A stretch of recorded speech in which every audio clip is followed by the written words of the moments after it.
ازيكم النهاردة؟ عاملين ايه؟ النهاردة مثل جديد، كلمة يا ريت ما تعمرش بيت. يا ريتني ما كنت قلت كده، يا ريتني ما سبته، يا ريتني ما ضيعت الفرصة، يا ريتني رجعت قبل فوات الأوان. كلمة يا ريت بتطلع في لحظات الكسر، لحظات الندم، لحظة ما بنشوف قد ايه كان ممكن يبقى شكل حياتنا مختلف لو كنا بس عملنا أو ما عملناش. بس السؤال، هل يا ريت بتبني ولا بتكسر؟ هل فعلا كلمة يا ريت تعمر بيت، ولا زي ما قال المثل كلمة يا ريت ما تعمرش بيت؟ تعالوا نروح لأصل المثل. المثل ده معمول من وجع، من ناس فاتها القطر ورجعوا يقفوا في محطة خيالية يقولوا يا ريت والقطر مش بيرجع. المثل معناه ببساطة إن التمني مش كفاية، إننا ممكن نفضل نحلم ونتمنى ونندم، بس البيوت ما بتتبنيش على يا ريت، بتتبني بالفعل، بالنية، بالاختيار الصح في وقته. ليه بنعيش في يا ريت؟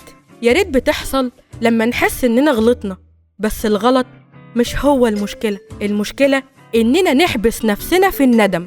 مرات بنكون جبنا لنفسنا فرصة بس خوفنا خلانا نضيعها، فبنبص بعدها ونتنهد ونقول يا ريت.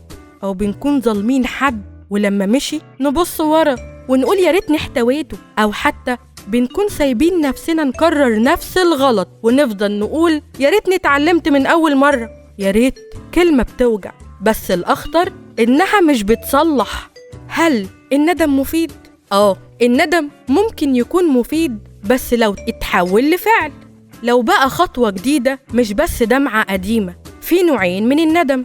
النوع الأول ندم يشلك، يخليك مش عارف تتحرك، تفضل تقول لو كنت، لو ما كنتش، وتعيش في قوقعة الماضي. وندم يشكلك، يخليك تقول أنا فهمت، وتكمل لقدام وتبني بيت جديد من غير ما تفضل قاعد على أنقاض اللي وقع.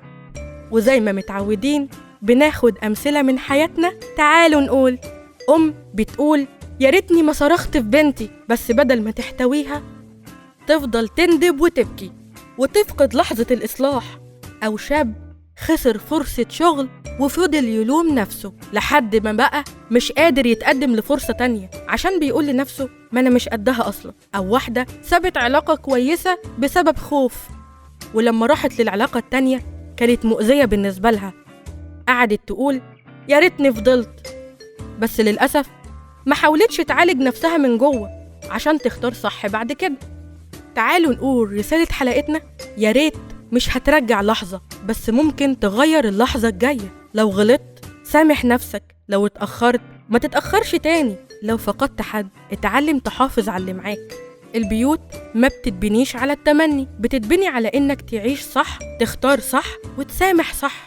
في ختام حلقتنا عايزة أقول لكم الماضي مش بيت، الماضي باب، إما تقفله أو تقف قدامه وتتعلم.